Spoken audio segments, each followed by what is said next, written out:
Congratulations. Welcome, ma. And thank you all for representing on the show today and being a part of it. As you know, we have a lot of content coming your way that you don't want to miss. But before we get into all of that, let's take a look at headlines that are making the news this morning. And much later, we'll be joined all the way from Asaba, Delta State, by Comrade Victor Ojeyi. So a lot of interesting analysis coming. Let's take a look at these headlines, beginning with the Daily Sun.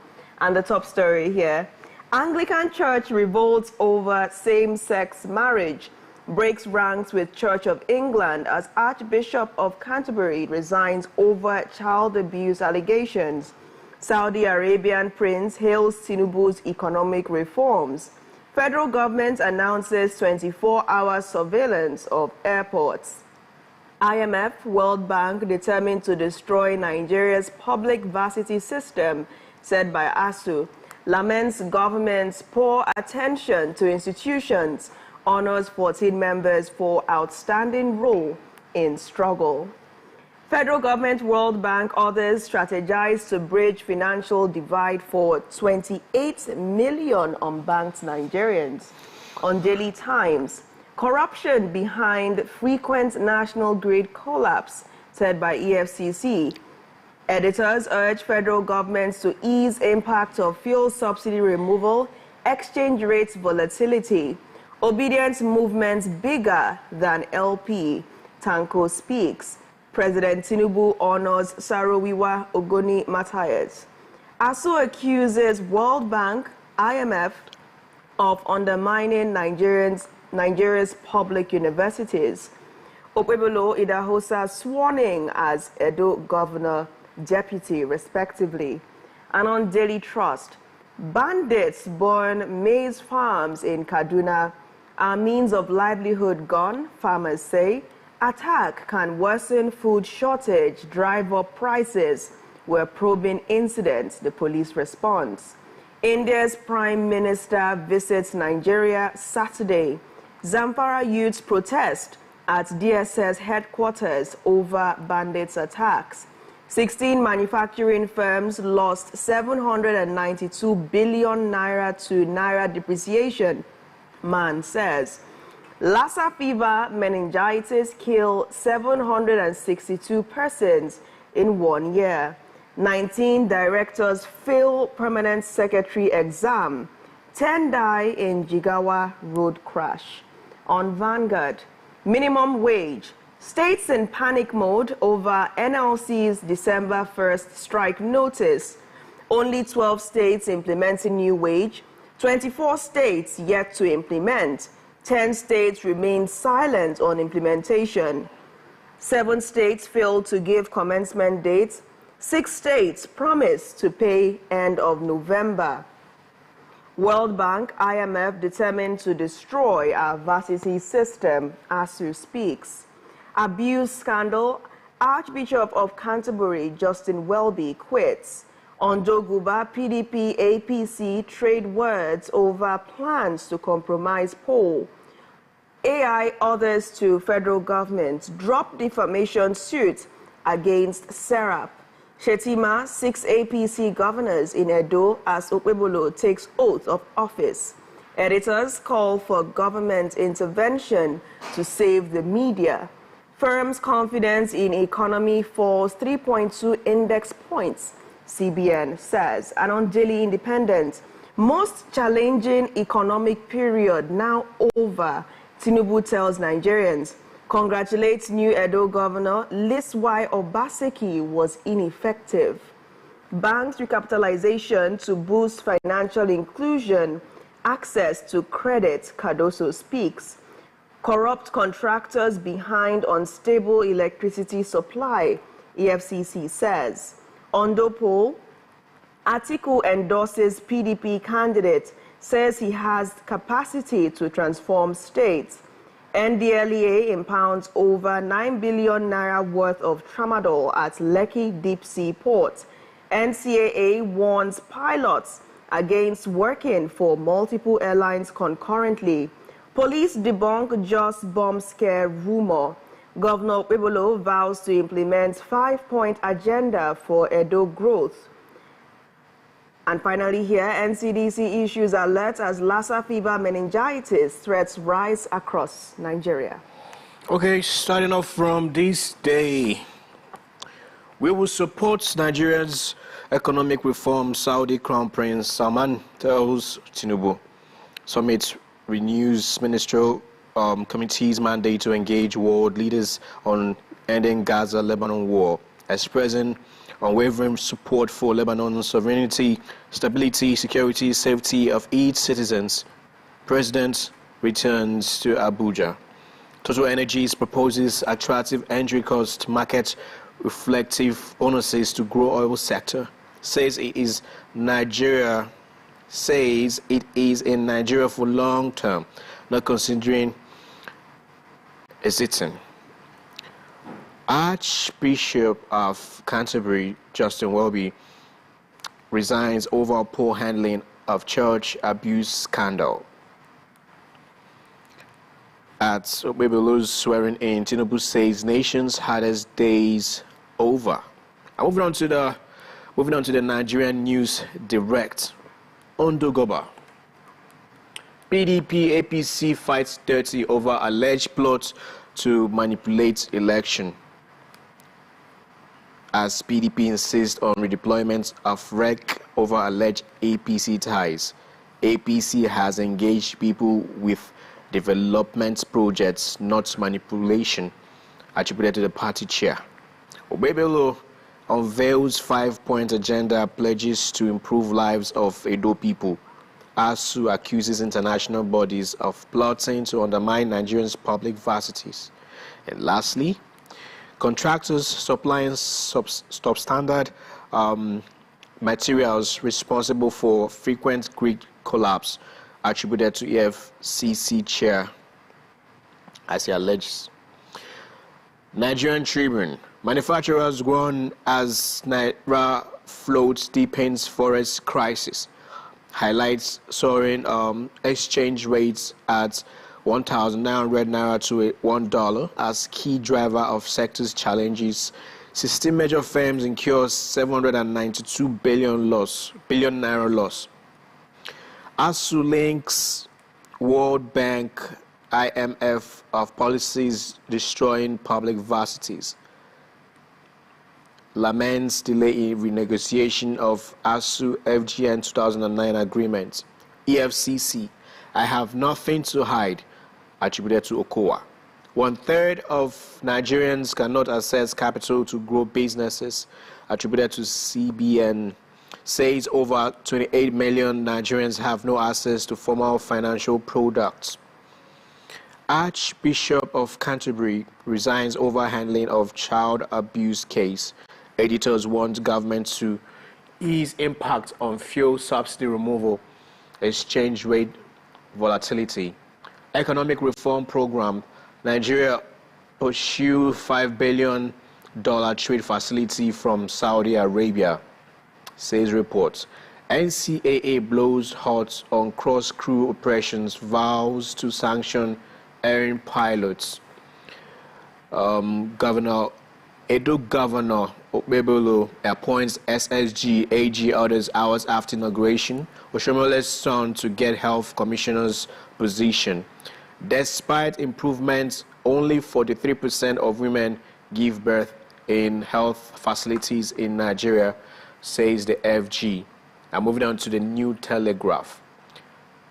Lukarawas.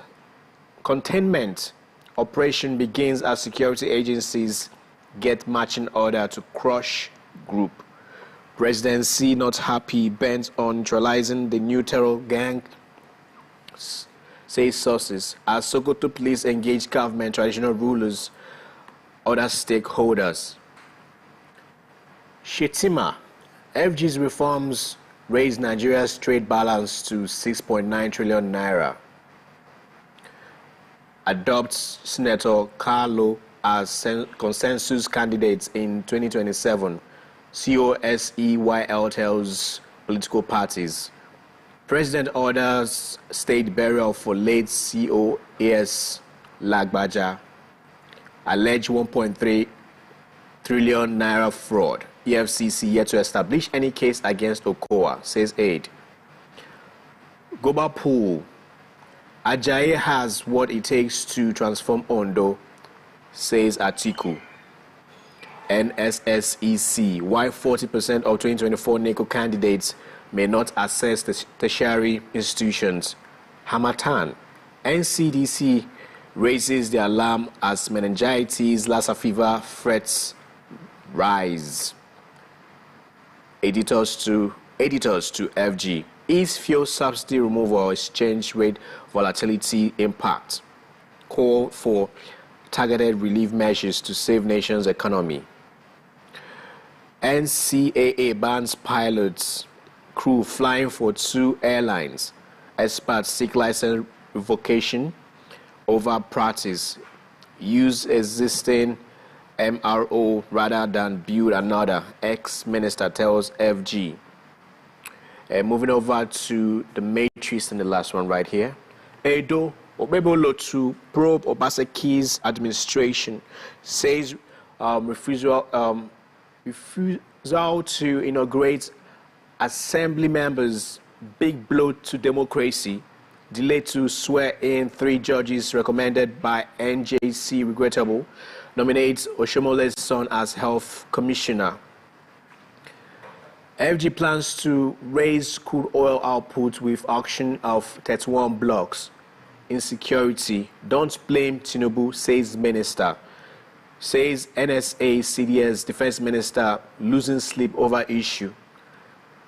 And this one reads, FG to begin payment of pension backlog attributed to Edun.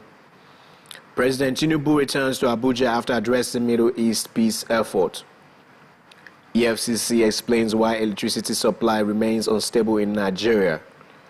Just market explosion. Governor Mufwang, please debunk report. And that's the last one right there, right here. All right, Comrade OJ, thank you so much for joining us this morning. It's a pleasure to have you on. Yeah, thank you for having me here. Good morning, everybody. Good morning. So let's begin with the cover story here on Daily Sun. Anglican Church revolts over same-sex marriage as we're seeing the Archbishop of Canterbury resign over the abuse suffered by one Smith. And this was seen to be covered up by the church due to poor action against the abuse of well over 100 boys. So let's gain your thoughts now on the Anglican Church's stance against a same-sex marriage and the resignation of the Archbishop because the offender unfortunately died without any legal proceeding being implemented. The church was made to believe that the police had been brought to the know, but that all seemed to be a gigantic facade to hide this long-term abuse. It's not a new thing about when you talk about gay, lesbianism in seminary or in these sisters institutions, religious institutions. It's a regular thing. In fact, I was trained in a seminary growing up. And growing up, I know what we experience in terms of seeing some of your colleagues or your seniors in the seminary involved in this sexual abuse that is even a crime. It's a crime under the law here in Nigeria. So the sex or sexual abuse of the children is very common, not only just in Anglican, it's also common in the Catholic. History has it, the records are there, even in the United Kingdom. We all saw what happened in the past and the negative impact on those children who are now adults, who experience child abuse, child molestation. I'm talking about when you as a parent in UK, you take your son, not even your daughter, when we're talking about sexual abuse, because the male are also sexually abused, but people never talks about it. You know, it's always been downplayed. Most cases, it's all about the girl child, the girl child, the girl child. No, the male, the boy child is also sexually abused. I mean, this has been going on from time immemorial. You take your son to the church for them to, maybe for a daycare, unknowingly to you, you find out that is if you are a parent that is conscious, you find out that your child or your son is being sexually molested. And funny enough, this goes beyond the Christian faith. It's a religious matter. Almost all religious faiths, sexual abuse, child molestation is always going on in these institutions. And the government always neglects it. Why? Because of politics. It's always political. Because the church is somehow a political angle of governments. Because the government globally depends on the church. Funny enough, if you look at the Roman Catholic, everything about the church, religion is political. Because even during the time of election, you see most of all these politicians globally, not just the Nigerian thing, lobbying the religious stakeholders. So that's why you see that there is no hands-on when it comes to religious bodies. There's always, will I say, abuse of power or negligence on the part of the security or stakeholders. Globally, it's a global issue. So that's where I should leave it, because it's a very deep one when you want to go into child molestation, mostly from not just the Anglican Canterbury, whether Muslim, whether Christian, any religion, as far as it has to do with children, children are molested globally, whether boy child or girl child, they are all victims. Very absurd thing to think about even doing, by the way. Well, let's move over from that, and let me bring you to New Telegraph. And this headline reads, Lukarawas.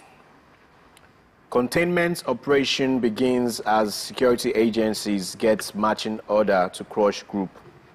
And the presidency not happy, bent on neutralizing the new terror gang, attributed to sources. As Sokoto police engage government, traditional rulers, other stakeholders. And this brings me again to our Nigeria factor, always reactive and not proactive. Why I say so is because in the news yesterday, we ascertained that the DSS, the army, had an intelligence on these guys since 2016 and never acted upon that intelligence to contain this terror group. And now they're recruiting. They're even offering to pay these youths to join them. So it's us always do what we always do, react to things and not, avert them when they were still, seeds you can easily weed out. Your take? This area of insecurity, the government, I say they are happy about it because it's a very lucrative business. Insecurity is a good business thriving in Nigeria. Whether you want to talk about the role of NGOs contributing into our insecurity, you want to talk about politicians making good money, you want to talk about contractors supplying goods and services, it's a very lucrative business in Nigeria currently. That's why it will not stop. Or you want to talk about the role of the West, you want to talk about the role of the French government or the British government in insecurity in Nigeria. You want to talk about the role of the European Union coming to Nigeria to collect data in the name of NGOs, that they want to help us. But no, they are collecting data so that they will use it to run their analysis to know how to make Nigeria worse. Because the West are happy the way Nigeria is. You can see the policies of the IMF, the World Bank, all these policies from these hidden hands. They are there to frustrate the Nigerian economy, the Nigerian system. They don't care about the welfare of the common Nigerian. Because why? The raw materials that they use to run the West or France or Europe, EU, they all get almost everything from Nigeria or Congo, Democratic Republic of Congo. That is why you see that they have no interest in the growth or stability of Nigeria. They are not interested. This insecurity, in fairness to the DSS, the police, most cases, they are victims in the sense that their hands are tied because of the conspiracy between state actors and these terrorist groups? What about the OVCs, the orphans and vulnerable children? What is the Nigerian government doing about it? If you come to, let's say, for instance, Delta State now, you see a lot of minors under 18 roaming the streets, begging, doing all sorts of, engaging in all sorts of vices. Nobody is holding them accountable. Nobody is trying to find out where are you from. Nobody is making efforts to take care of these children. Take note that the kidnappers will eventually recruit from these OVCs. Bandits will recruit. Boko Haram will recruit. The government is not interested in the welfare of the people, despite the primary aim of government is welfare and security of its citizens. But because of the role of the hidden hands in conspiracy with few of our elite or our elite here in Nigeria, you see that they are not interested in fixing insecurity. All right, look at $56 million was invested in our electricity grid for the security this November. $56 million was budgeted. Do you know how many billion naira? Yet we are still having failure in our national All right, Comrade J. Now, speaking of failure, let's take this headline from Daily Times where we see EFCC blaming corruption for the frequent collapse of the national grid, saying that contractors who are actually given these jobs by the government and with adequate budgets sometimes go ahead and procure substandard equipment, and that is why the grid continues to collapse. He has said that the budget performance is usually extremely low, very low, and this is as a result of this use of substandard equipment. So, Comrade OJ, what is your reaction to this headline? Do you side the EFCC chair for what he has said? And what do you think is truly the problem of Nigeria? Why does it appear that our problem is 360? You're in trouble if you do, and you're in trouble if you don't. Do you know who we should blame? It's not the contractor. The person that should be held accountable is President Bola Ahmed Tinubu. Because President Tinubu has failed in his duty of care for accountability. President Tinubu is not hands-on. And take note that because of he is not hands-on, that is why some politicians are taking advantage of him. But don't you think the problem has predated the current administration? We understand that we've had a lot more grid collapses. I mean, we're struggling for a place in the Guinness Book at this point. But can we say that this problem just started today? Like I said, you should hold President Tinubu accountable. It's like a police officer was involved in police brutality against our citizen from a particular police division. Who is to be held accountable? Is it not the DPO, then the Commissioner of Police? We are talking about vicarious liability here. President Tinubu is not hands-on. Look at China, look at Indonesia, look at the Asian tigers. The moment they had reform was when they started holding their people accountable. This grid that collapsed, nobody is going to go to jail because President Tinubu is not hands-on. But if the Nigerian people knows that if any grid collapse, those that has the duty of care to secure that or protect these grid lines are detained and investigated, sent to prison, go after the culprits for strict liability, people will start changing. That's when Nigeria will start changing. People must be held accountable. Somebody must take the fall, not just blame game. Somebody must be held accountable. Somebody must be detained. Somebody must be sent to prison. And also, the federal government should also make use of a reward system for information. If President Tinubu is a serious president that wants to start holding Nigerians accountable, which we know he will not do, Because President Tinubu is a man who wants to be in good terms with the good people, who wants to be in good terms with the bad people. He wants to be good for everybody. Look, not until people start going to prison for accountability in Nigeria, Nigeria will not change. It's so unfortunate. It's so unfortunate that there's no sign of positivity for this country called Nigeria. So sad. So sad. We'll keep talking. But let me bring you to the matrix too. Your close door neighbor, Edo State, right? And this one says, Obebelo to probe Obaseki's administration. Says refusal to inaugurate assembly members, big blow to democracy. Delay to swear in 3 judges recommended by NJC regrettable. Okay, this nominates Oshomole's son as health commissioner. So my question is this the perfect way to start a dispensation? All this distraction, is it the way to go?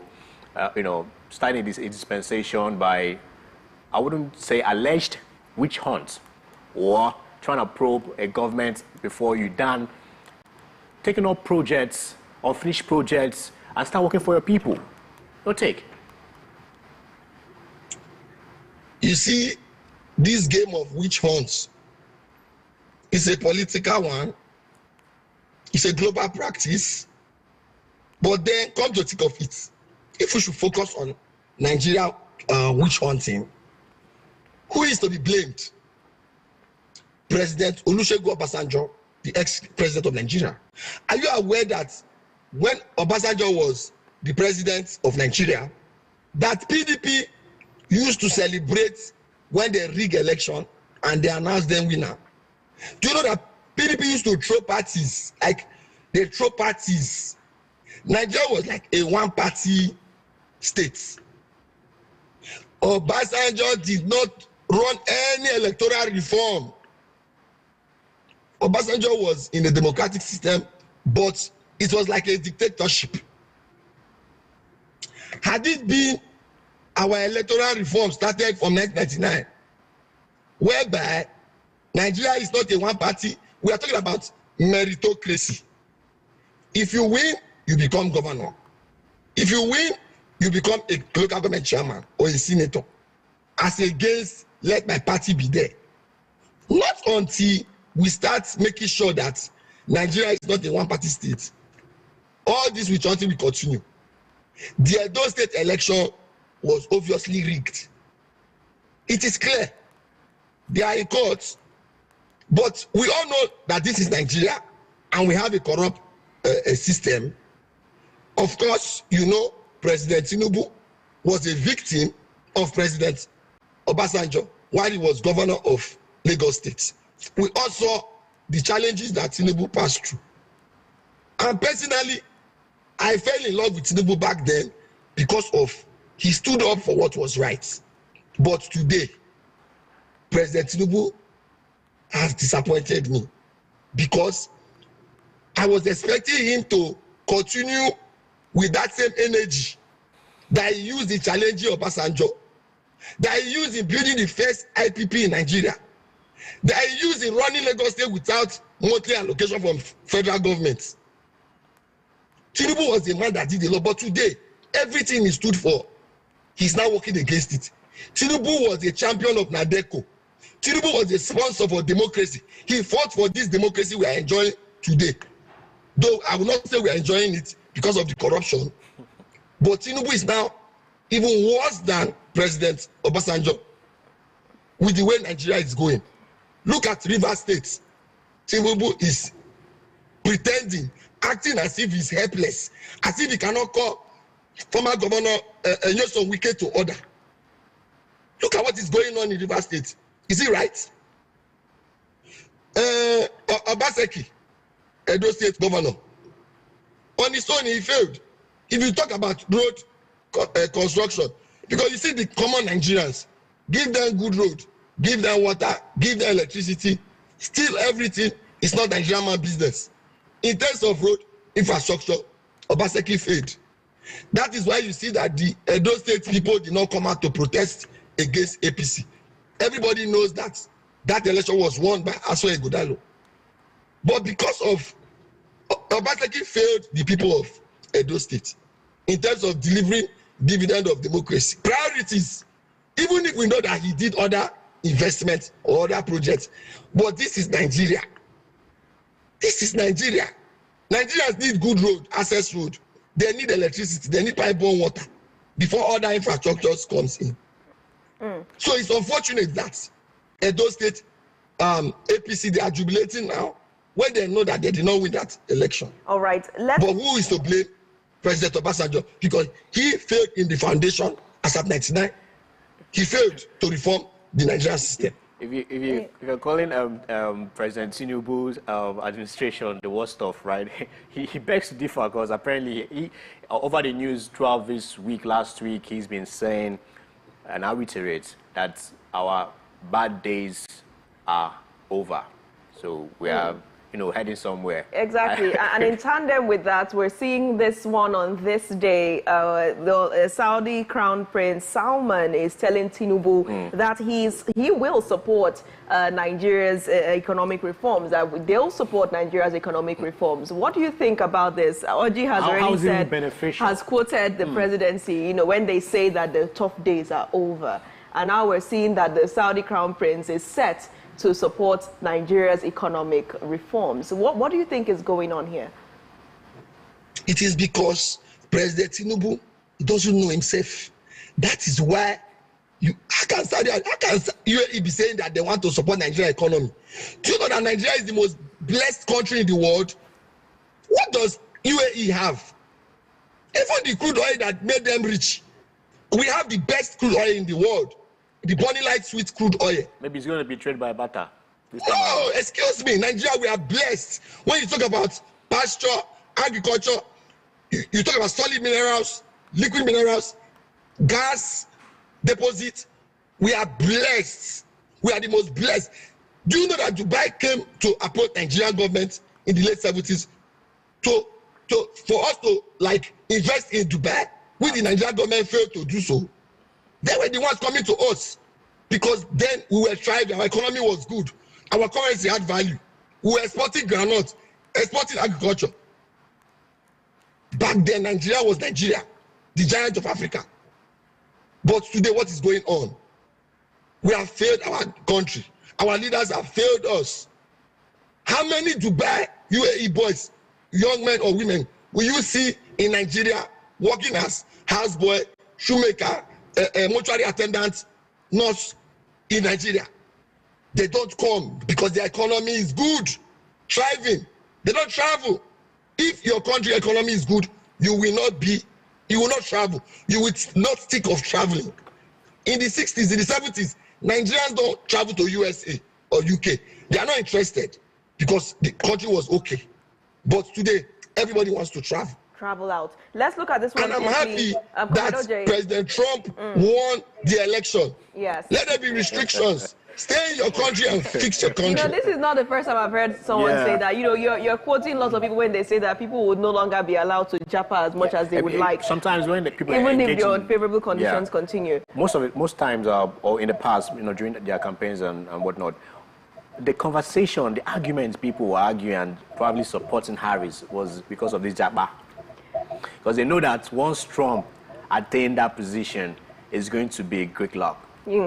Okay, now let's look at other factors that may be driving people away from the country, though President Trump is not guaranteed that he would allow them do as they please, as they would rather do. Let's look at this one on Vanguard. Minimum wage. States in panic mode over NLC's December 1st strike notice. States in panic mode over NLC's December 1st strike notice. Commodore J, I have to ask you this. Are states really in panic? This is not the first time we're seeing NLC saying that the states need to start implementing this wage. Do you see them panicking as much as they did when they had to hold local government elections to allow them access to the federal allocations? And NLC is now like a joke in Nigeria. The Nigerian people no longer believe in NLC. And I've advised the NLC over and over that they should endeavor to engage with NGOs, civil society. They should look. The NSC has failed the Nigerian people over and over. Right from the time of Adams Oshomole, they have been failing the Nigerian people. The NSC should know that strike no longer works.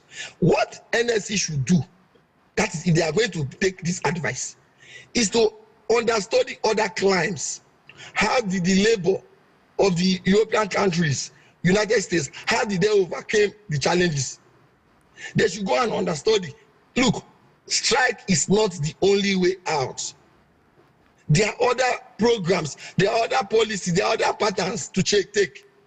There are other routes to use to come to a point where both the government and the citizens at least will come to a midway. There will be a midway.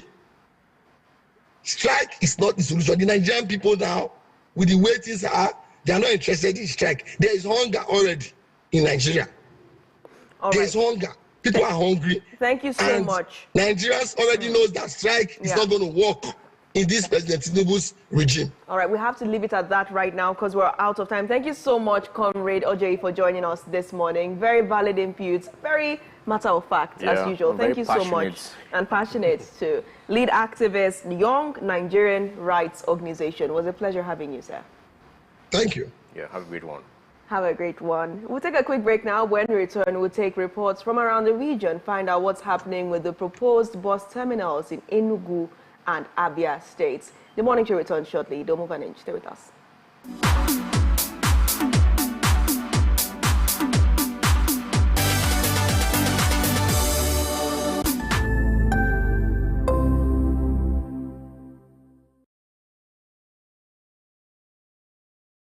Hey ladies, join us on Gyno Plus every Wednesday at 6 p.m. right here on Accra TV, DSTV channel 254 and GoTV channel 17, where we will delve into health issues affecting girls and women in society. Breastfeeding doesn't even cause breast size.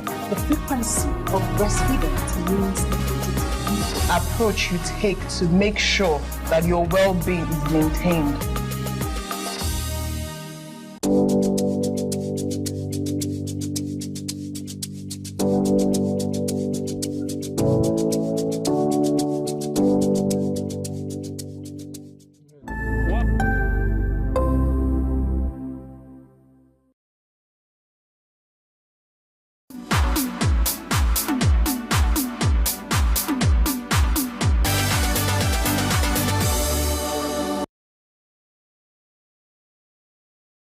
Thank you for staying with us. You are still watching the Afia Morning Show. My name is Nathalie Uko. And Oji, a lot is happening a lot in transportation. Yeah. I mean, it's quite exciting. We're seeing Enugu, we're seeing Abia, and it's very shocking because lots of people have been comparing the governments of Abia and Enugu states. Now we're seeing them working on what may be a similar project. But let's begin quickly in Umuahia, Abia states, where work is at its preliminary stages at the Umuahia bus terminal. The bus terminal projects embarked on by the government of Abia State in Aba and Umuahia aim to harmonize the transport system in the state.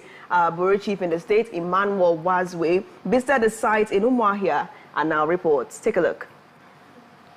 To mark the first anniversary of his administration on Wednesday, 29th of May, 2024, Governor Alex Oti flagged off the construction of the Umuahia bus terminal. The flag of this multi-sectoral infrastructure projects as part of the activities to mark the first anniversary of our administration, point to our determination to keep our eyes on the ball. On the same day, the 6-lane Aguiyi-Ironsi Boulevard, formerly Osa Road, was commissioned.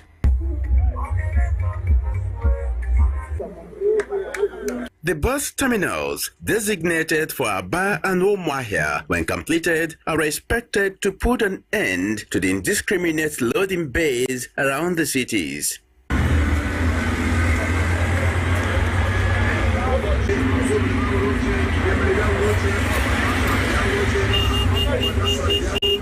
Now, work has begun at the Umuahia project site of the bus terminal, and both the machines and the workmen are seen busy.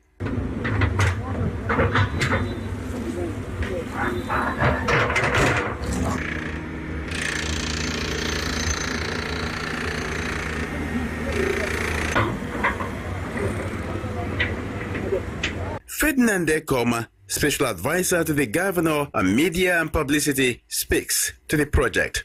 So it's going to be a well-structured and syndicated transport system that will have all the components required for people to enjoy the luxury, the decency associated with that kind of business, the transport business. So, and by so doing, we would have, I kind of erased that signature of confusion and disorder that you see in different parts of the states, where everywhere at the moment serves as a loading bay. So we want to bring some level of decorum, some level of sanity in our environment. That's just what the government is doing. We would have the infrastructure that you're going to see there will be something to make reference to, and it will bring that level of organization that is seen, that is obtainable in modern cities. That's what we want to do here. What are the views of motorists about the project? We are happy. So far, the place is close to town. We don't need somewhere that is far from the town. That's why we are happy. If they build the place finish, it will be okay for everybody. It will be very, very good. Because that should be the only major terminal, bus terminal in Umuahia right now. And it will accommodate all transporters. Anywhere you are going to, just come there straight. We appreciate. It's a wonderful project by our executive governor. We love that. He's doing well. The buzzing of the bulldozer behind me is the prelude to what's about to happen here. That will, at the end of the day, harmonize the transportation system in Abia State, where people will find it comfortable coming here to board or land after their journey. At the end, we expect a situation where the transportation in Abia State will be made easy. So from the project side of the Abia State bus terminal, Emmanuel Wazwe reporting for Afia TV. Emmanuel, always on ground, always on site. But let me look for small trouble. Yeah. Is it modern or is it not modern? That question. That question. We'll answer that very quickly. Let's bring it back home to Abakpa in Enugu, where the project manager at the site of the terminal, the modern bus terminal in Abakpa, says that his team is working hard to ensure that the project is delivered by December this year.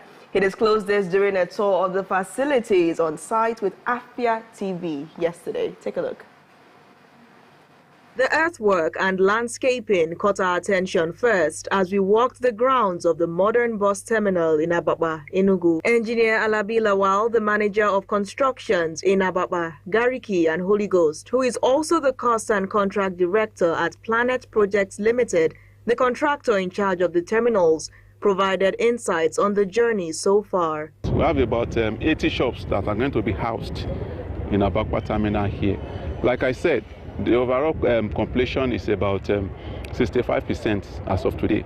And the idea is that between now and December, when Governor promised to really deliver this project, we are really doing a lot. We want to complete all the civil works and even the infrastructure, the finishing and all that.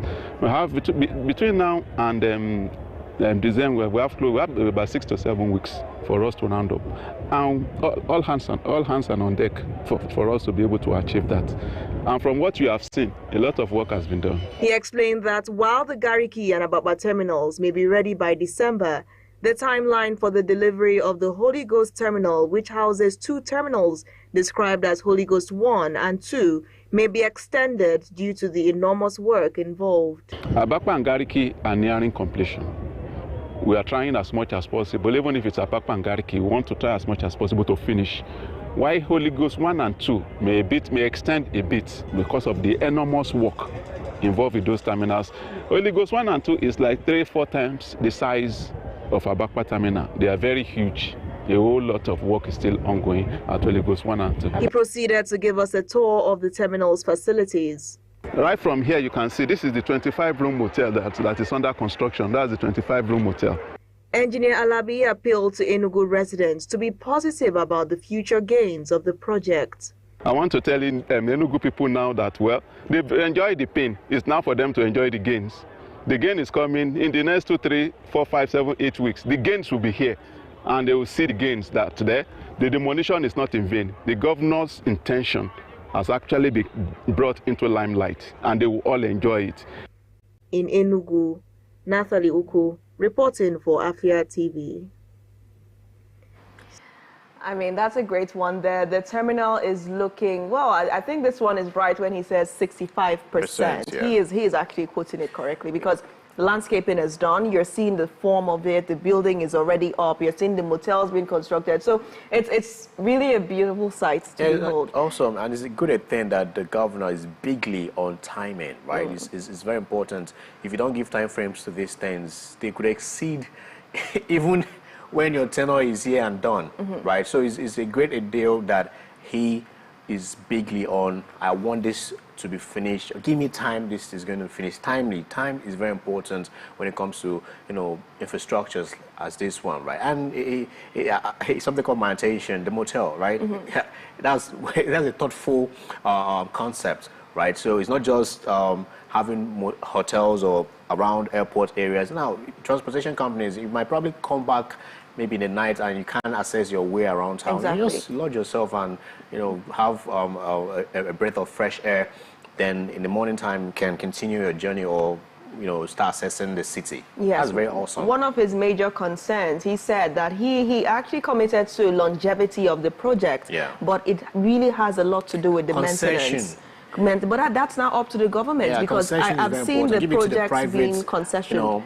Push it to the private sector, right? Because we know in Nigeria, and normally once the government's trying to handle things, they always misuse or not pay keen attention to it to some extent. But when you give it to private companies, you guys have a partnership or whatnot, have an agreement. Okay, you have to be doing this, you have to be remitting this and all that. They take it serious because they know you can collect the contract again from them if they breach it, right? So, and one of the great things about that terminal is you're seeing that the area for shopping facilities is actually below ground, like it's on another part of it. So you're not seeing the market. I just love the landscape of that place. It's very beautiful. He clarified because people were saying that the Holy Ghost terminal clearly will not be ready by December. He said that the Holy Ghost terminal. When we were having this conversation the other day, I told you that's a huge project, right? It's a very big project. I'm not seeing it ending, being completed this year, but first quarter of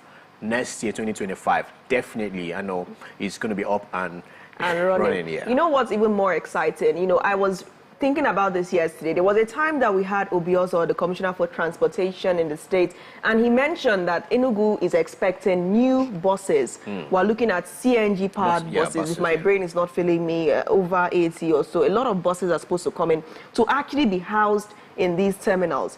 So what's that telling us? Everything is brand new. Fresh. Brand new. But what do you think about the Abia terminal? The one, do you think it's going to... I mean, they didn't promise modern, so we shouldn't expect modern. Right? Well, the main thing is that Abia is working under Alex Oti, and it's very important. Yeah, they juxtapose the Enugu State and Abia State governors in contrast on the works they are doing. It's very important that is, is paramount that something like this is happening. They should keep juxtaposing. They should keep putting them in contrast. They should keep comparing what they are doing. And other governors of other states in the Southeast should follow suit. Because this is how we want it. The competition is healthy. That's what we want. It's healthy, yeah. Enugu did this, Abia did that. Abia did this. That's what we want. Keep developing, bringing forth these infrastructures, economic booms and all that. We, the Southeasterners, can help ourselves by ourselves. To get to a point, we don't literally even need the center. We can do everything we want to do ourselves. All we need to do is all that emanates in cities, in various cities, states, the revenues, boost your IGR with the revenues in the city, right? Get people to pay their tax. It's very important. I know it's hard, but when you're seeing the outcome of all this, the tax you're paying, you won't complain. The infrastructure, like you've got around the Enugu now, things are working, right? So even if you complain like, oh, they're taxing me this and taxing me that, But the great thing I love about Enugu that we have a channel now. Everything is coming to the government. Government is seeing those monies, not like the other times, like tax.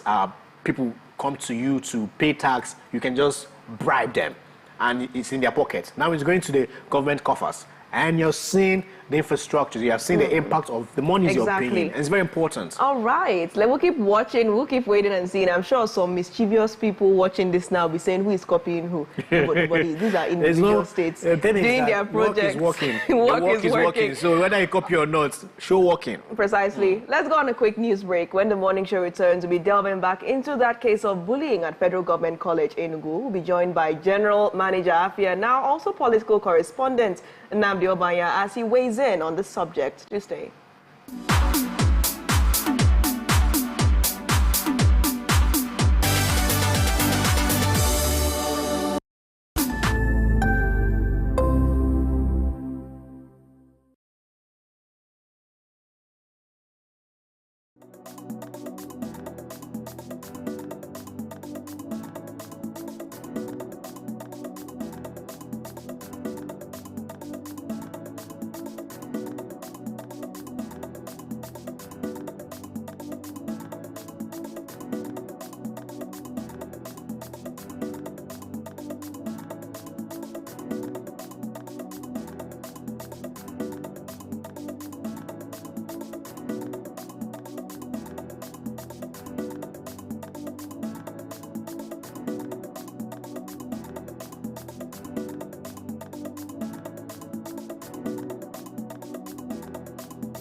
Welcome to the latest and most amazing show on here. Ladies and gentlemen, welcome to Lunch Break. You don't sing along. I did single. For real. You're not a backup singer. That's what they do.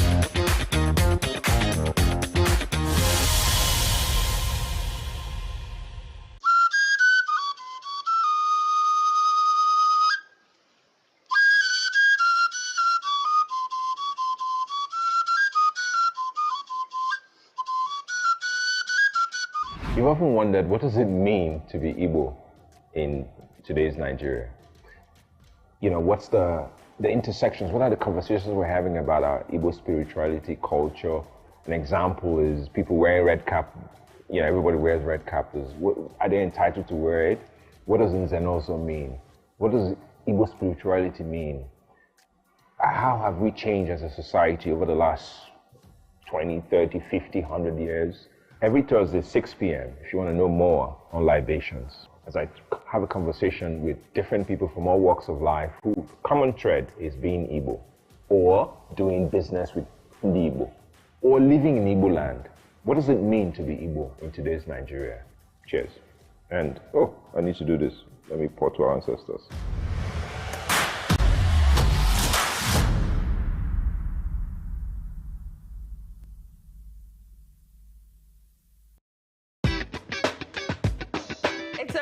Week and another opportunity for us to gist and me to tell you, bring all the spice, all the things that are hot, trending and exclusive on social media. Sometimes I know there's constructive criticism. I know that you know how to quote it. So for the people that don't understand, I want to be like, oh, why are you doing this? Please, I'm not a cross-dresser. I'm only doing this because of the money on Facebook. There are some people you need to just tell the truth brutally. Let it hurt them. Give it hot. Afia TV official, exclusive every weekday on Afia TV.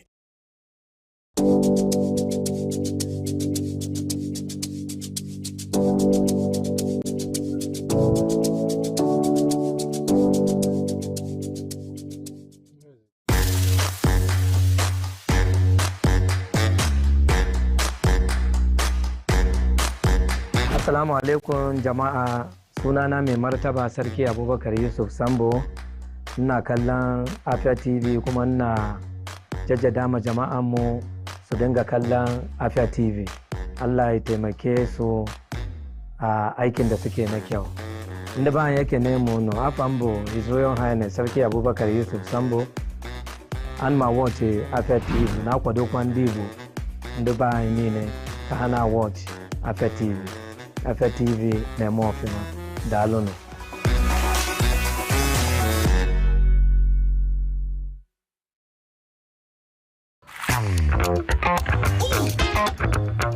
Time check, it's 2 p.m. and it's time for us to vibe, chill, and relax. Ladies and gentlemen, welcome to Lunch Break on Afia TV. So Lunch Break is all about the music, it's all about fun, it's all about entertainment, it's all about entertaining gossip and stories from social, it's all about the latest trends, it's about what's lit, it's all about the games with our guests, and yes, in general, I like to say it's all about the vibes and vibes only.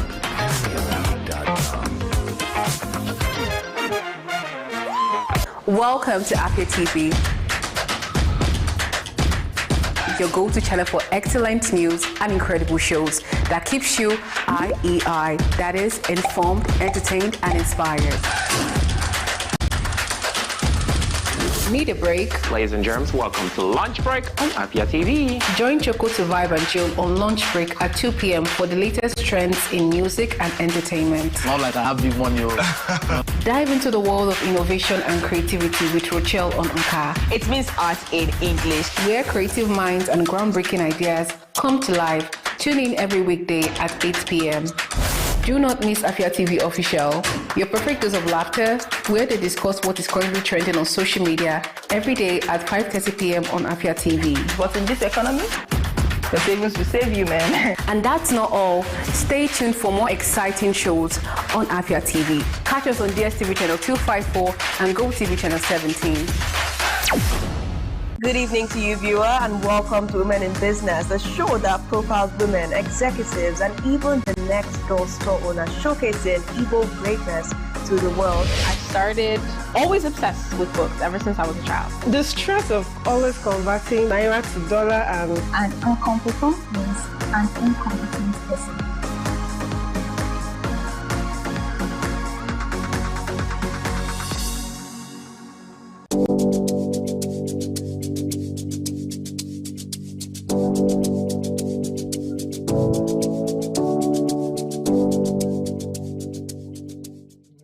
What your thoughts on the spate of sex for grades in Nigerian universities? This very issue of paying salary should be criminalized. How can they amplify their voices? People don't have evidence. You want to get to know about it?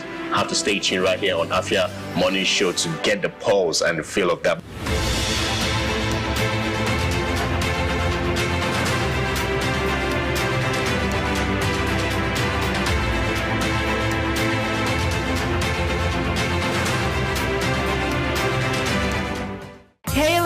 Join us on Gyno Plus every Wednesday at 6 p.m. right on Afia TV, DSTV channel 254, and GoTV channel 17, where we will delve into health issues affecting girls and women in society.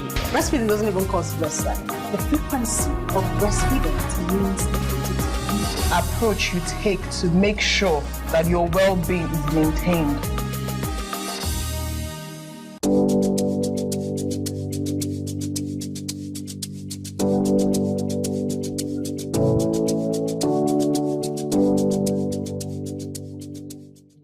Welcome to the latest and most amazing show on here, ladies and gentlemen. Welcome to Lunch Break.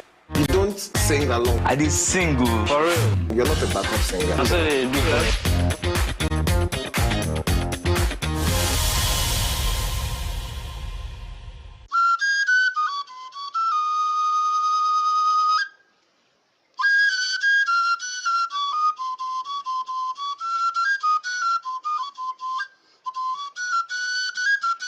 You've often wondered, what does it mean to be Igbo in today's Nigeria? You know, what's the intersections? What are the conversations we're having about our Igbo spirituality, culture? An example is people wearing red cap. You know, everybody wears red cap. Are they entitled to wear it? What does Nzenozo mean? What does Igbo spirituality mean? How have we changed as a society over the last 20, 30, 50, 100 years? Every Thursday, 6 p.m., if you want to know more on libations, as I have a conversation with different people from all walks of life whose common thread is being Igbo, or doing business with the Igbo, or living in Igbo land. What does it mean to be Igbo in today's Nigeria? Cheers. And, oh, I need to do this. Let me pour to our ancestors.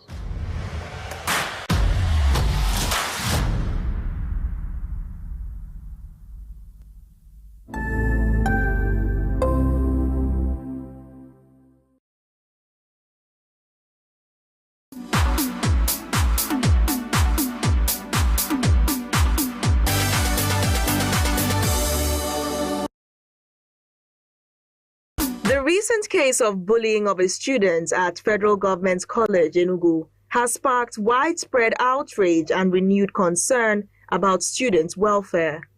Studies show that bullying is evolving into a norm in secondary schools across Nigeria.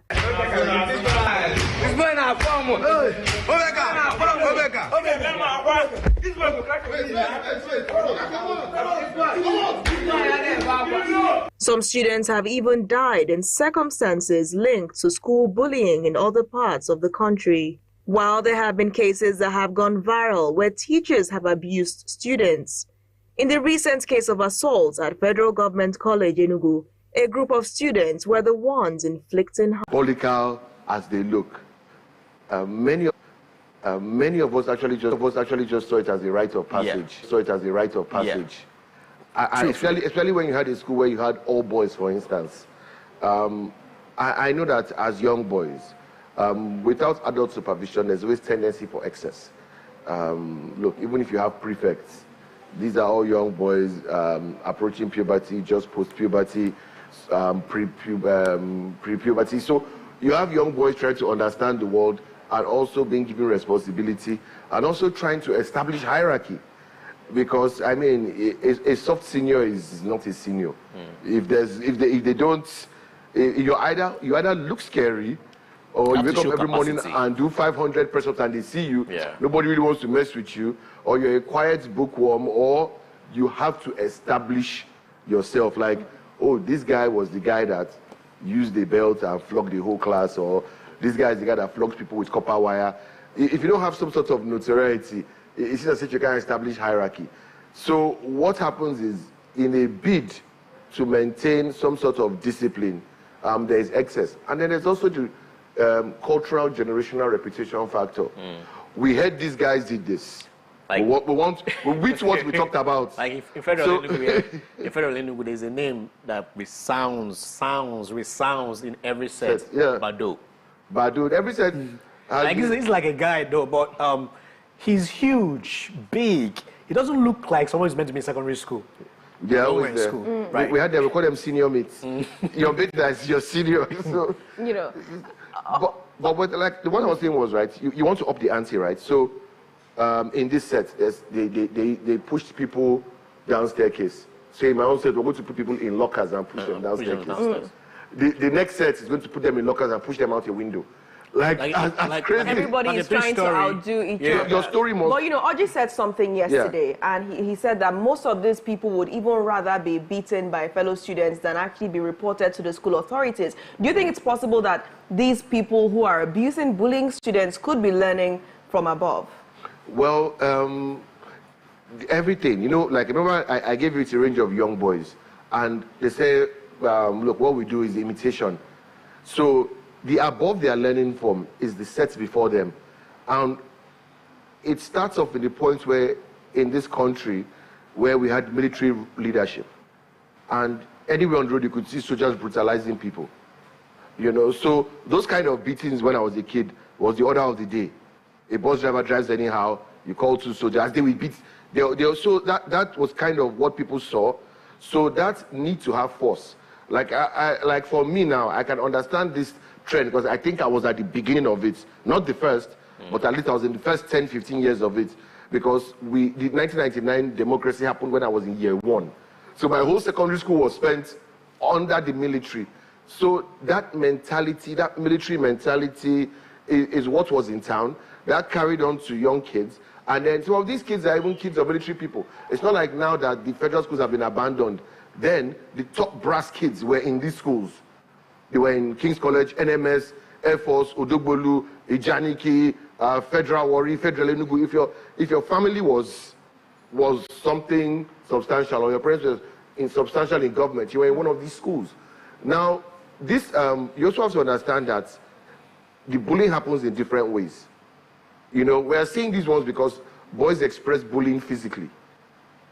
Bullying is the excess of establishing hierarchy. In female schools and in female environments, bullying comes through exclusion. You have where you are not part of the you're not part of the group. You're made to feel it's more psychological now. Your distance. Like in Federal, is another resounding name of the big girls. Like you are not among them.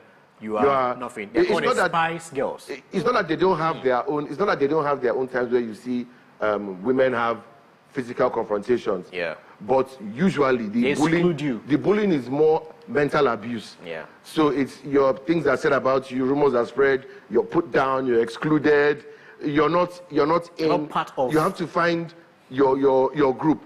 So that's the bullying that happens there, and this happens everywhere. Now, let me say something very controversial.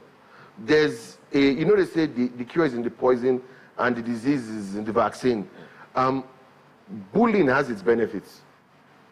I know that sounds crazy, right? Yeah. Yes. And I'll tell you, I'll tell you this.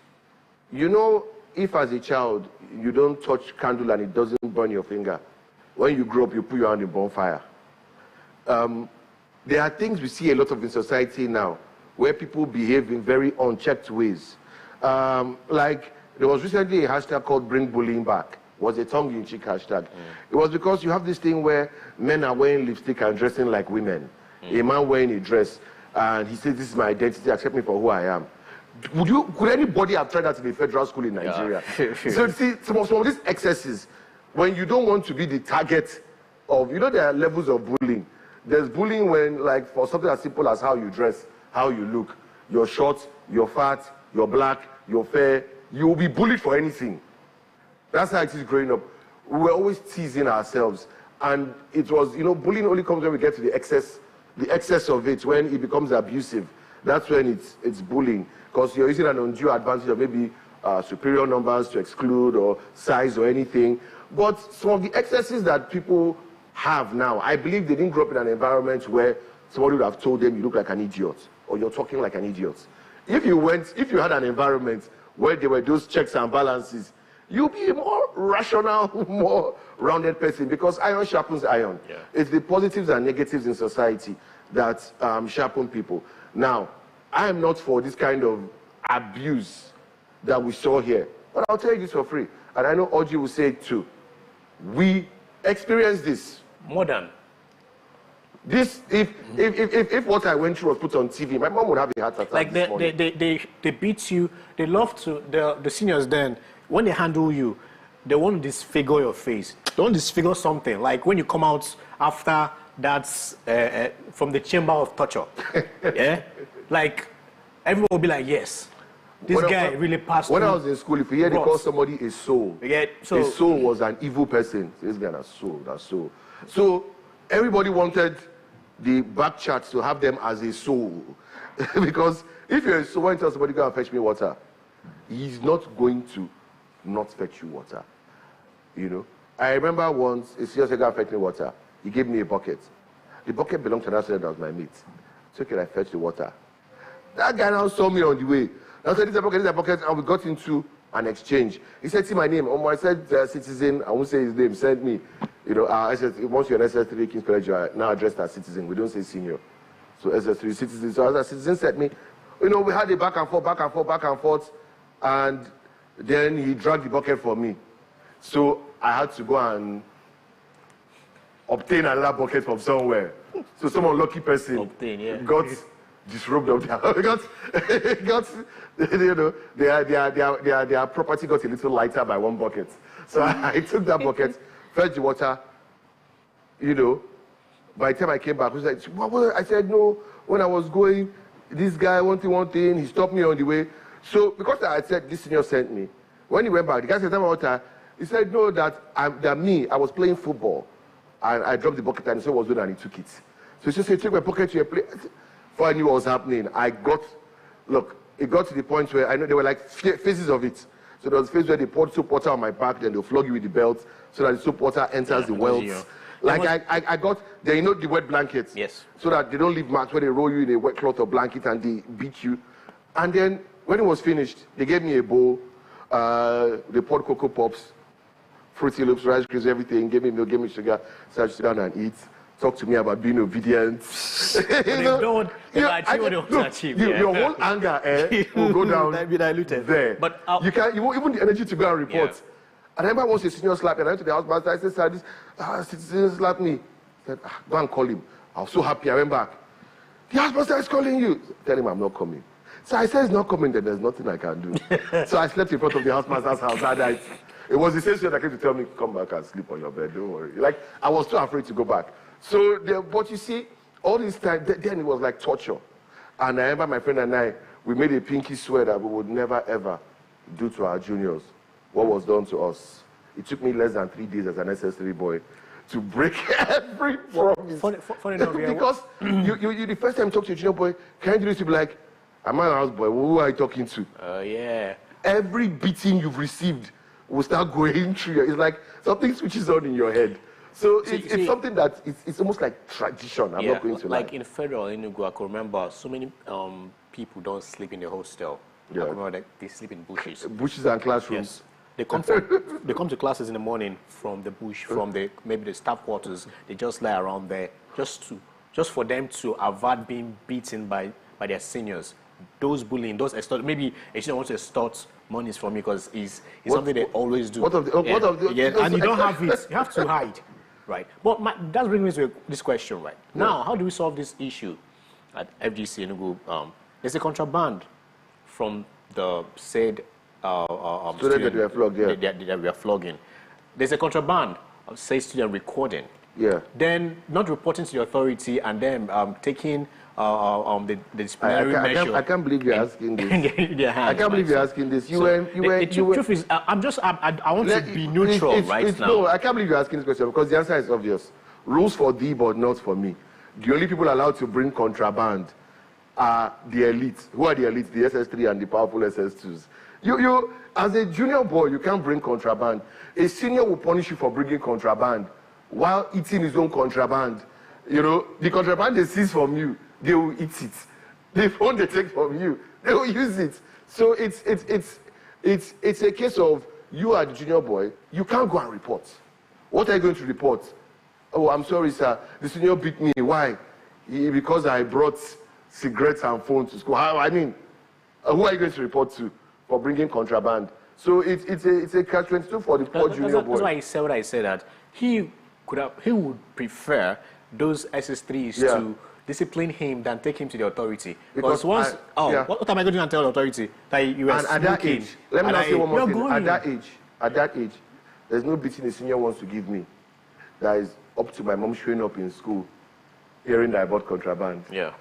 You see, the senior can beat you and you can run home. But Mrs. Obaya will come to school. You went home. I didn't tell the parents. So he checked the pains. Mrs. Obaya will come to school. They said your brother brought cigarettes and contraband to school. He did. Even me, I know. I'll be writing my obituary in the car because I know I'm a dead man.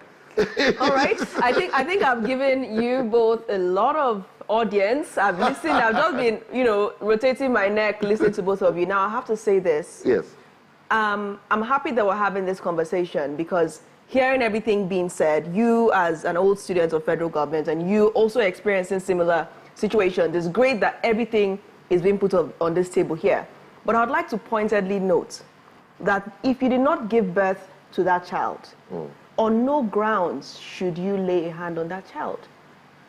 It's better if your parent is the one disciplining you, spare the rod and spoil the child. But it is inimical to society if people who have no recourse about the consequences of their actions, who are still minors, that don't even know that someone could die.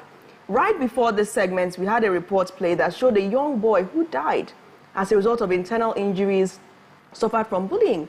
Now the family has lost that child for good.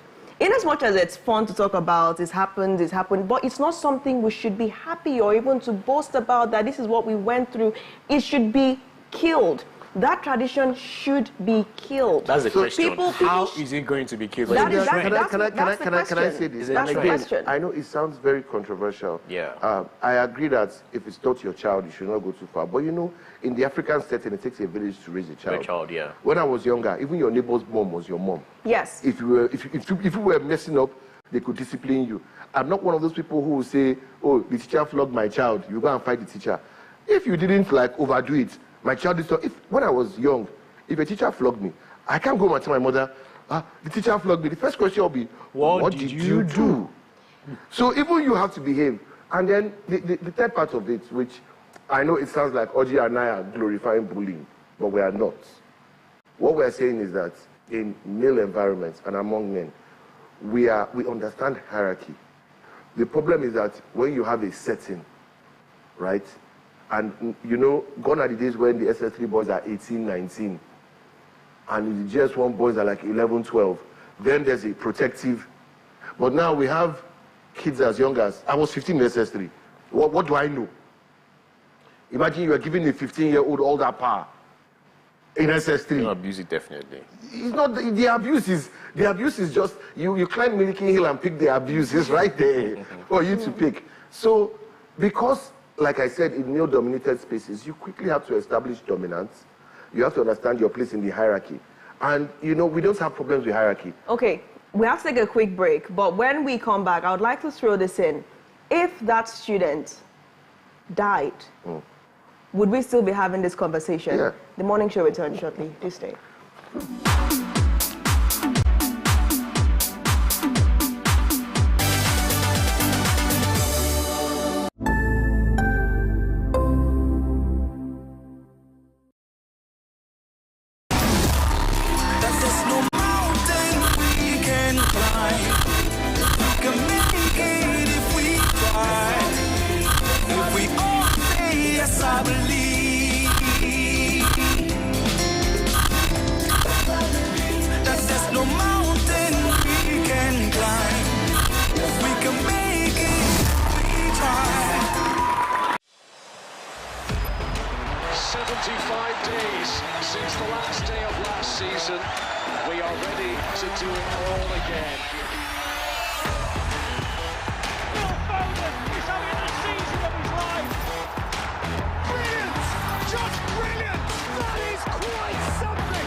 connected for all the football you want, starting from 5,100 naira per month.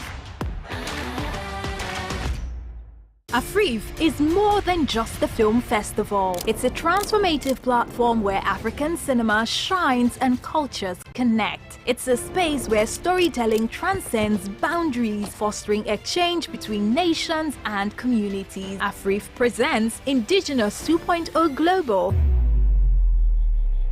Cultural wealth to global prosperity, ensuring African stories resonate far and wide to enrich the world. Afrif offers the key to unlock new markets and audience, making sure your voice is heard. 3rd to 9th November 2024. Venue, the Afrif Hub, the Palms Mall, Lekki, Lagos. Lights, camera, action. From the commercial nerve center of the southeastern Nigeria, the Abia State Government and Aba Chamber of Commerce, Industries, Mines and Agriculture, ASIMA, invite manufacturers, investors, trade unions, captains of industries, and the general public to the 2024 Aba International Trade Fair Summit and Exhibition. Take advantage of these opportunities to showcase your business to the rest of the world. Improve your sales and brand visibility. Date 28 November to 7th December 2024. Venue, Aba Mega Mall along Aba Umaya Expressway, Osisioma, Abia State. This message is endorsed by the Abia State Government and Aba Chamber of Commerce, Industries, Mines and Agriculture, ASIMA. For partnership, sponsorship and participation enquiries, visit www.abainternationaltradefair.com. On Facebook at Aba International Trade Fair, on X, Aba International Trade Fair, or call Marcus on 0806 605 4420 or Sam on 0802-826-9391. Aba International Trade Fair. Be a part of it.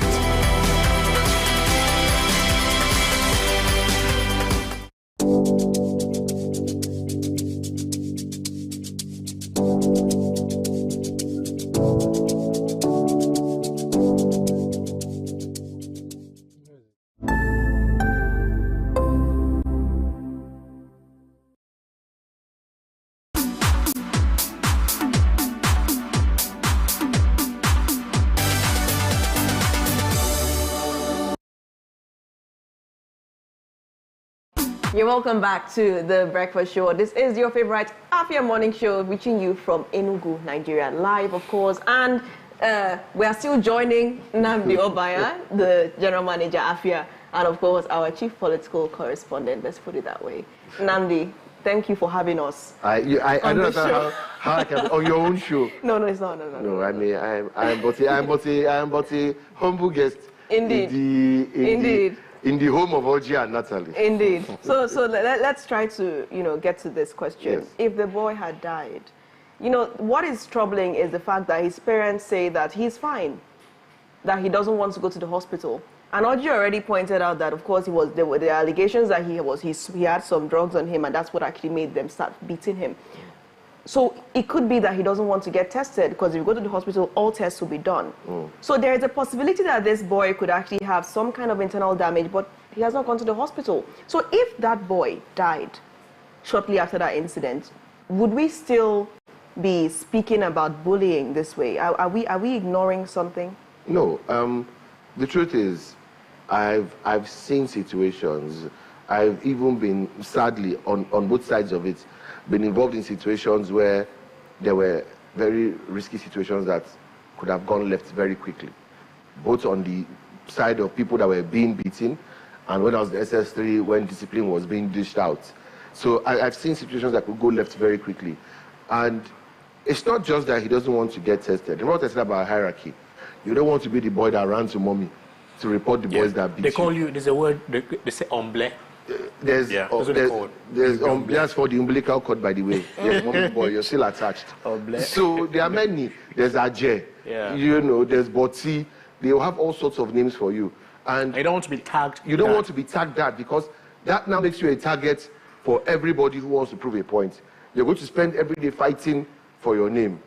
Taking that beating like a man, already, that notoriety already has given that guy some, will I say... Like he set guys. He said guys now see him, who hail on, they will hail him on a higher level now. For going through this. I understand how this... We are not celebrating bullying. What I'm saying is, if the audio of that video, the bullies were heard shouting, cry, cry, you're not crying. That's the thing. And when they saw he wasn't crying, the bully, the one who was whipping him, actually started to stomp on him. So, you see that cry, you're not crying.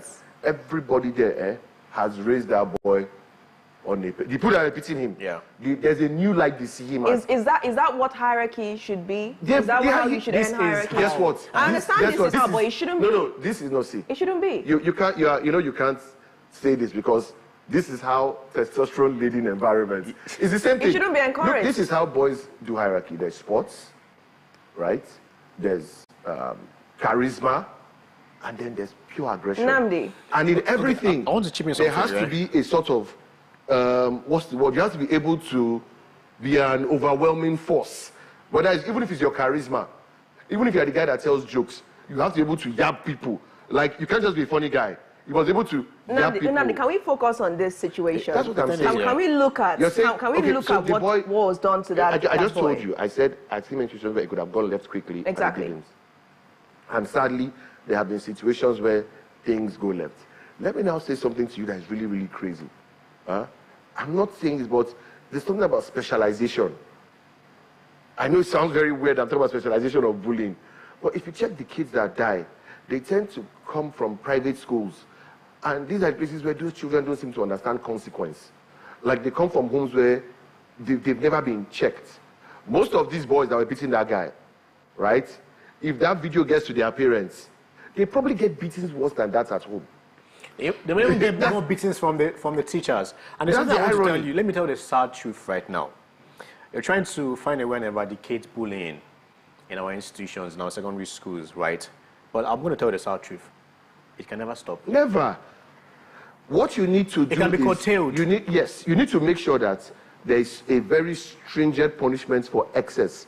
Because you see, except you want to raise what you're seeing in some Western societies, where men are walking around with men like me, are walking around with mini skirts and fishnet stockings and lipstick because nobody bullied them early.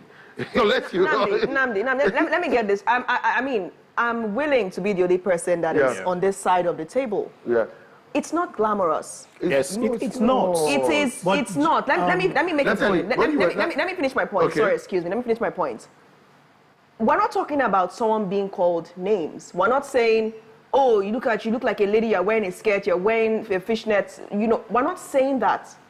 We're talking about someone who was probably given over 15 strokes and was stomped upon. So Natalie, consequences. Natalie, consequences, right? Every man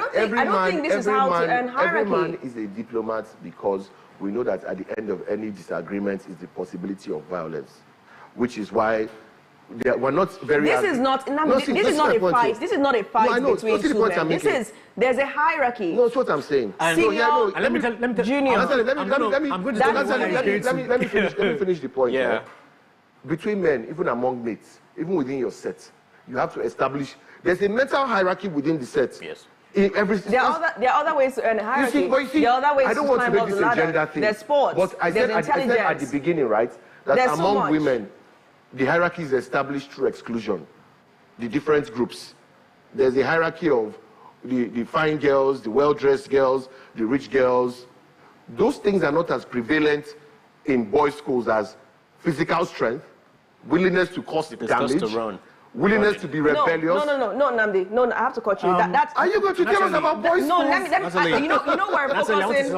I have to say something first. Yeah. We're not talking about physical strength.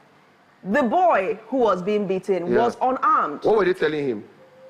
Everything. No, what were they saying? What was the thing they were saying? That he should cry. He should cry. By not crying. By not crying. Let me make my point. Let me make my point. I'm sorry. Let me make my point. You are going at somebody with a weapon. You are using a belt, and we're talking about physical strength. Yes, not of the people with the belt. Of the guy receiving it and not crying. You know what pissed? That is the physical strength he has displayed. You know what pissed them off? He's not crying. He's not crying. And I'll bring your thoughts to this, right? when these SS3s will leave school, and the SS2s become SS3s, some of these SS3s, when they come back to sign off on... collect their results, they get beaten. Yeah. Many of those boys can come back for their certificate. But that's what I'm saying. We cannot continue to speak about it as if it's... Yes, I'm not trying to erase the fact that this is reality. Yeah. Because you're trying to establish, Natalie, this is what happens. I understand it. That has been established. But should we continue to glorify that tradition? There are traditions that have been... Nobody's glorifying it. What we are saying is that the causes of it are, one, cultural examples. Nigeria is a place where, even in the house, discipline involves physical discipline. So that's one thing we understand. Two, generations, like I said, the traditions in school came from generations that grew up under the military. Military discipline is what? Physical discipline. No, so I'm coming. So this has come down, and the problem is, like with everything in life, excess. Even when you're playing sports, the sports you're talking about, there's something we call Ika. Ika means rough. With sports, you know, we go sometimes to play football, not to play football, but to settle scores. And while you're on the pitch, you will settle scores with elbows. So let me ask, what happened to telling the person to kneel? What happened to, I mean, when the person is actually reported, you are actually punishing the person. I don't want to say this because why do you have it sounds wrong, but it's a boys' school. No, what I'm saying, not even from those students. Yeah. I'm talking about where were the patrons at the time? So where were the school authorities? So I appreciate that you're bringing up the causative factors. These are the causative factors. But does it make it right? We talk about curtailing, right? One other thing you have to understand is, I mentioned the fact that you talked of kids that died. It was, I think, was it Dowen College, private schools? Yeah, but you see, let me ask you an honest question. How often, in these really horrible federal schools, in these military schools, do you hear that kids die? You are hardening the kids. That is why they are not dying. That's my point. The kids are being hardened. That's my point. Do you want hardened children in society? Actually, you want hardened men. Or hardened criminals? No. You want hardened men, not hardened criminals. Not every You see, listen, any man who is not capable of violence is not a man. Don't miss the point. Not any man who constitutes nuisance by continuously engaging in acts of violence. Acts like a lout. You see, if that's a tout, that's a criminal, that's a thug. If you, Oji, and I were walking in the night, and 3 guys came with sticks and said they were going to do harm, at that moment in time, wouldn't you like Oji and I to display violence? Nnamdi. And so you are within the academic environment. This is an academic. What I'm saying is that is this not a distraction? This quest for hierarchy, is it not a distraction? Is that why the students are in school? It's the natural nature of men. That's why when we go to play football, nobody gets offended if they don't get picked first. I'm missing the point. I agree. In everything we do, I'm not disputing that this is the natural thing. I'm not disputing that, Nnamdi. I want us to focus on the situation. The situation today is what we've seen in the video. The problem we have is not the psyche of men. The problem we have is, see, that thing, and it's sad to say, that thing you saw in the video, it's a dime a dozen every day in every school. But if you're talking of curtailing excess, you have schools where, private schools in particular, are guilty of this. You're collecting 2-3 million as school fees, and you're paying a teacher 30,000. That teacher is more interested in conducting their after-school lesson to make ends meet than to be patrolling hostels, looking for who is doing what. So even the school administration themselves, because they've refused to properly invest in guidance counselors, in teachers, and in housemasters that will be dedicated. Of course, you will have what, like in Nigeria, I know you have Nigeria ungoverned spaces. Yes. In schools, you have ungoverned spaces. There are spaces we know belong to certain groups of boys. Yes. in the school. So if you want to curtail the excess, the schools need to invest more in their staff. You can't collect, and this is why I keep talking about the private schools. You're collecting 2-3 million per child, you're paying 40K. That man doesn't give a damn. And guess what? Even the child that commits the harm, the man is more likely to get the child that flew the child.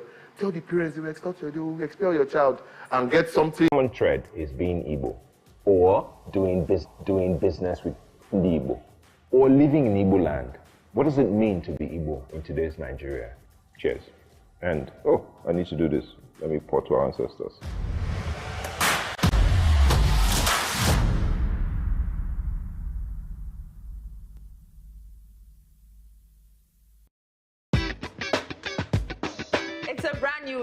another opportunity for us to gist and me to tell you, bring all the spice, all the things that are hot, trending, and exclusive on social media. Sometimes I know there's constructive criticism. I know that you know how to quote it. So for the people that don't understand, I want to be like, oh, why are you doing this? Please, I'm not a cross-dresser. I'm only doing this because of the money on Facebook.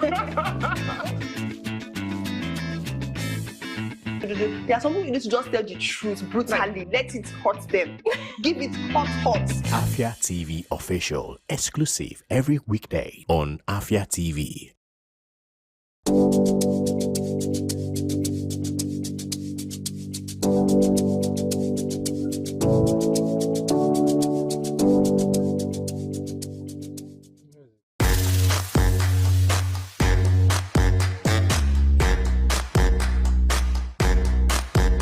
Assalamu alaikum jama'a, sunana mai martaba sarki Abubakar Yusuf Sambo. Ina kallon Afia TV kuma ina jaddada ma jama'an mu su dinga kallon Afia TV. Allah ya taimake su a aikin da suke na kyau. Inda ba yake ne mu no afambo His Royal Highness Sarki Abubakar Yusuf Sambo an ma watch Afia TV na kwado kwan dibu. Inda ba ni ne ka hana watch Afia TV. Afia TV na mo ofima dalono.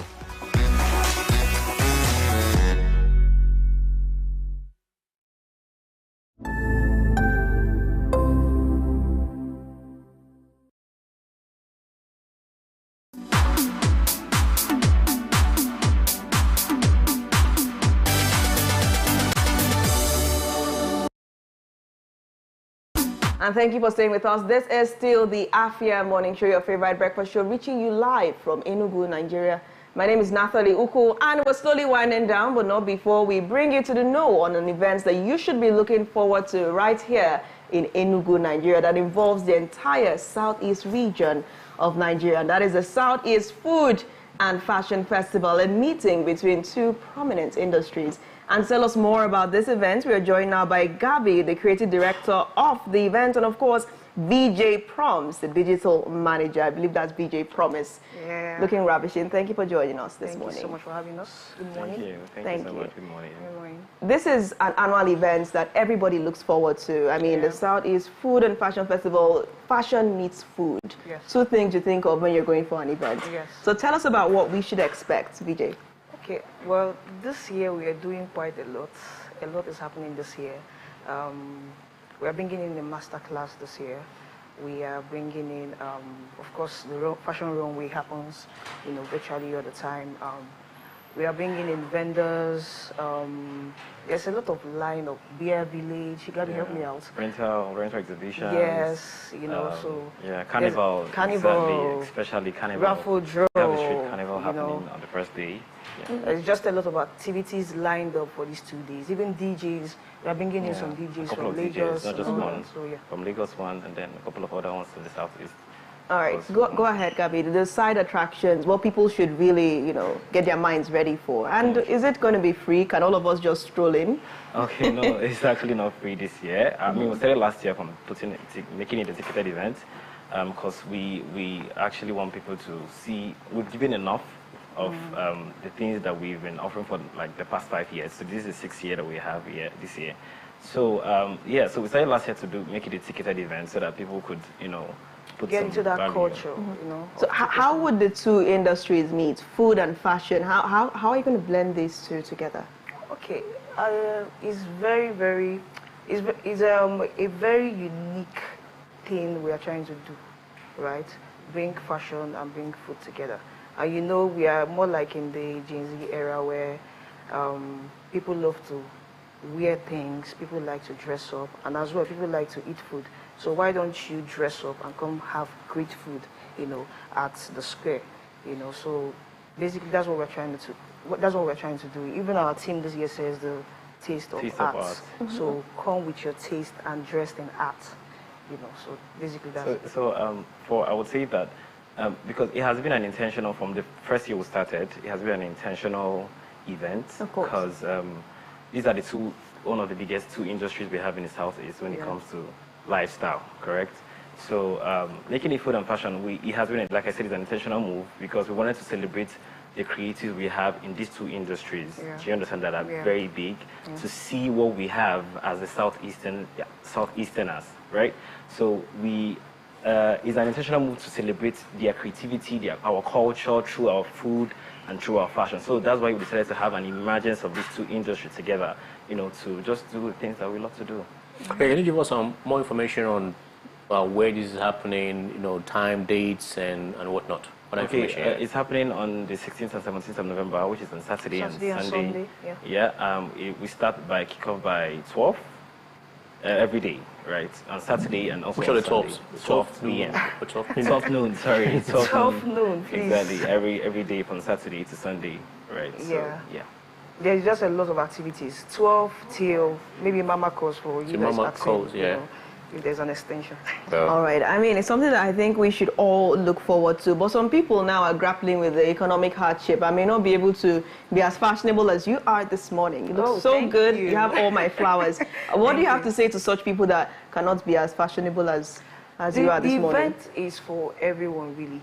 And thank you for the compliment. But we have sponsors that have come in to give out free tickets, you know, for people that would like to come. It's also an avenue for you to come learn these things, because some people may not have an understanding of how maybe to dress or how. So you can come. It can be a learning process for you, a learning space for you. Sorry, so how much is the ticket? Ticket is just 1,000 naira for yeah. 1 day. Okay. So we even made it very, you know. What does the ticket cover? Does it cover the food? Wow. Just for the entrance. Yes, just to get past the gate. Yeah, because we also feel like it's an experience. So even if you don't get to, you know, buy something, you just enjoy the I mean, experience. we have a rave from, I think, from 6 o'clock. Yes, 6. Rave happening from party 6 o'clock and all every that. evening. So it's more than just. You know, a people food. are very particular about food. So what kind of vendors are we expecting? Vendors under food and fashion, like fast foods, finger foods, like bole and all of those stuff. Then Yes, even fashionable local dishes, clothes. abacha, all those. Yeah. Exactly. What about drinks? Of course, yes. A lot of What kind of drinks? Are we allowed to mention names? No. Are we going to have beer? Are we going to have cocktail? Cocktail. I mean, we it's all have packed. we have a couple really, it's all of packed. vendors, brands that are coming in. Yes, with drinks as well. Yeah, so I don't know. That was why I was asking. Are we allowed to mention Call names? Of the No. brands? Okay. For that, we'll have to pay more than 1,000 naira. All right. Is there anything else you'd like the people to know about this? Okay, so if you're watching this, if you're seeing this, please. 16th and 17th is for you. It's for everyone in Enugu. It's for everyone in the Southeast. You know, you can come. You know, it's a taste of art. Yeah, You so know, come bring correct. it. Come correct. come with Come your have a outfit. good time. If you love to party, there's a party time. If you love to shop, if you love to network, there's a networking time. So please. Just come ready. We can't wait to see all of you. Power packed. All right, power packed indeed. Thank Sounds you like so you much. said. Power packed and action packed. All right, thank you so much. And do all to ensure that you do not miss this fusion, food and fashion. It's very important.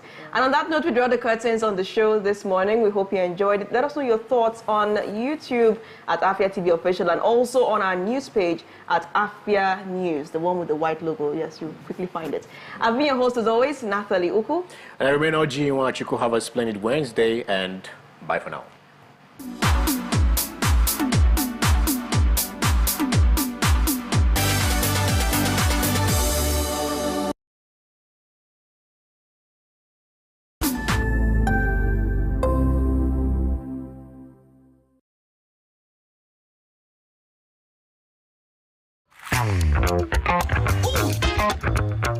Time check, it's 2 p.m. and it's time for us to vibe, chill, and relax. Ladies and gentlemen, welcome to Lunch Break on Afia TV. So Lunch Break is all about the music, it's all about fun, it's all about entertainment, it's all about entertaining, gossip, and stories from social. It's all about the